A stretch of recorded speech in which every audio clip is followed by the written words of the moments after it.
তো good morning জনাইছোঁ সকলোকে আৰু লগতে নমস্কাৰো জনাইছোঁ। গতিকে গুড মৰ্ণিংটো আগত দিলোঁ, নমস্কাৰটো পিছত দিলোঁ, যিহেতু একো নাই।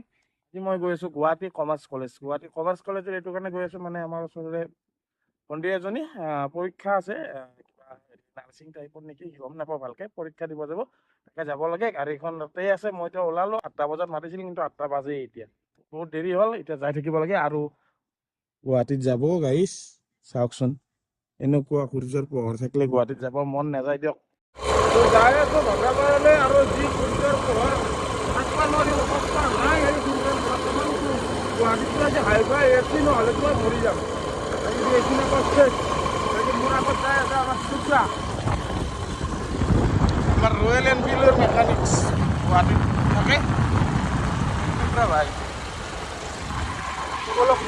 গাড়ী উলিয়াই থৈ দিছে, মই উলিয়াব লগা নহ'লে। খালী গাড়ীখন ছাইডত পানী মাৰি দিলোঁ অলপ অলপ, সেইটো কাৰণে এতিয়া বাকী গাড়ীখন লৈ যাব লাগে। 8টা বজাত যাব পাব দিছিল, 2-3 মিনিট লেট আছোঁ, একো নাই, হৈ যাব। কি গৰম উঠিছে ভিতৰত। যাওঁ, ফোন কৰিলে বাইদেউ, ফোন কৰিলে মানে আমি 10টা বজাত পোৱাকৈ যাব লাগিব। 11টা বজাৰ পৰা পৰীক্ষা। ঠিকেই আছে, যিয়ে নহওক আমি যাওঁ, গুৱাহাটীত যোৱা কথা। গতিকে গুৱাহাটীৰ ট্ৰেফিকৰ কথাটো জানেই, আজি চানডে তথাপিতো ট্ৰেফিক থাকে, উপায়টো নাই। অলপ সোনকালে যাব লাগে, সোনকালে যোৱাটো ভালো। বাকী এইটোৱে ঘৰ পালোঁ আহি আগত। বাইদেউহঁতকো গাড়ীত উঠাই লৈ একেবাৰে আহি পালোঁ বাইহাটা চাৰিআলি। ইয়াতেতো চলি আছে ফ্লাইঅভাৰৰ কাম, এতিয়ালৈ কমপ্লিট হোৱাই নাই। নাজানো কি হয় এইফালে। চাওকচোন, এইটো আগৰ বাইপাছটো আৰু পিছৰ বাইপাছটো এৰি থৈ আহিলোঁ। ইয়াতেতো ৰাতি হ'লে এনেকুৱা জাম হয়, আৰু বৰষুণ দিলেতো হৈছে, কি ক'ম আৰু আপোনালোক। একেবাৰে পাৰ কৰি আহি গ'লোঁ টোলগেট পাৰ কৰি পালোঁ বৌ হোটেল, মানে বাজৈ হোটেল। অলপমান আহিয়ে এই যিটো ভিউ পাব আপোনালোকে, কেমেৰাত ইমান ভাল নাপাব, খালী চকুৰে চাই যিমান ধুনীয়া লাগে। আমাৰ ফালৰ পৰা গ'লে ব্ৰহ্মপুত্ৰ ব্ৰিজৰ লাষ্ট এণ্ডিংখিনি, মানে জালুকবাৰী পোৱাৰ আগে আগে যিখিনি টাৰ্ণিং আছে, সেই টাৰ্ণিংটোতে এই এটা গাঁত আছে। গাঁতটো চাওকচোন, এই ল'ৰাটো পৰি গৈছিলে বাইকখন ৰখাই পিনে এই গাঁতটোৰ কাৰণে। ইয়াতে আকৌ জামটো এই গাঁতটোৰ কাৰণে বহুত হয়। এইফালে আমি পাই গ'লোঁ জালুকবাৰীত আজি ভিৰটো বহুত নাই, মানে এনে নৰ্মেলিটো থাকে ৰাতিপুৱাৰ সময়ত, যদি সোমবাৰ মঙলবাৰ এনে শুক্ৰবাৰকলৈকে প্ৰায় থাকে, কিন্তু সোমবাৰে বহুত বেছি হয়। যিয়ে নহওক, এতিয়া আমি জালুকবাৰীৰ পৰা লেফ্ট ছাইড যাব লাগিব, আদাবাৰী হৈ মালিগাঁও হৈ আমি চানমাৰীৰ ফালে। গোটেই ৰাস্তাটো আহিলোঁ। এতিয়া মালিগাঁও ফ্লাইঅভাৰৰ ওপৰত ট্ৰেফিক দেখিছেনে? ইয়াৰ কাৰণটো হৈছে অম্বুবাচী মেলা।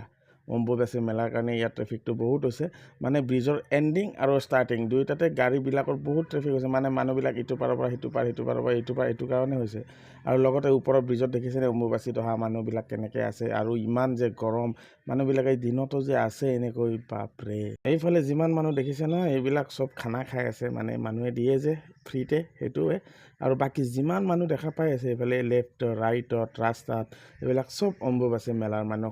ক'ৰ পৰা যে কেনেকৈ আহিছে ইমান গৰমত, মানিব লাগিব দেই। কলেজত নমাই দি মই আহি গ'লোঁ জোৰত তিনিআলি ফ্লাইঅভাৰৰ ব্ৰিজৰ তলত। মানে ইয়াতে পাৰ্কিংটো পায়, লগতে আকৌ ব্ৰিজৰ তলত অকণমান ঠাণ্ডাও পায়। ইমান গৰমতে আপুনি বাহিৰত ৰ'দত গাড়ী পাৰ্কিং কৰি থাকিব নোৱাৰিব। সেইটো কাৰণে মই এনেকুৱা ঠাই বিচাৰি আহি পালোঁ কিবাকৈ, ইয়াতে ৰখি দিলোঁ। পাৰ্কিং কৰা ঠাইডোখৰতে একেই ছেম ডিজাইনৰ গাড়ী, চাওকচোন কিমান ধুনীয়া লাগিছে, একেই ৱেগনাৰ, বঢ়িয়া লাগিছে দেই। বহুত টাইম ৰখি মোটামুটি 2 ঘণ্টা ৰখি এতিয়া হ'ল কমপ্লিট। এতিয়া যাব লাগে, আহি ৰখি আছে আগত, তাৰ পৰা উঠাই লৈ যাওঁ।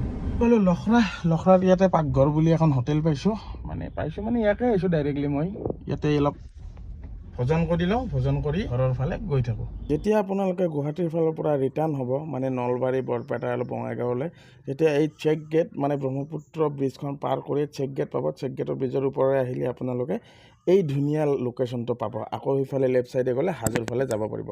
ব'ল গাড়ী চাড়ী থৈ একদম মই ঘৰৰ ফালে আহি আছোঁ। এতিয়া বাজে 5টা। গতিকে চাওকচোন কিমান সোনকালে হোৱা কামত কিমান দেৰি হৈছে কিছুমান কামৰ কাৰণে। তাকে একো নাই, এতিয়া ঘৰৰ ফালে যাই আছোঁ। কি অৱস্থা হৈ আছে ৰ'দৰ। আজিৰ ভিডিঅ'টো এইখিনিয়ে আছিল। যদি ভিডিঅ'টো চাই ভাল পালে লাইক, শ্বেয়াৰ, কমেণ্ট, ছাবস্ক্ৰাইব কৰি দিব, আৰু লগতে ধন্যবাদ। জয় অসম।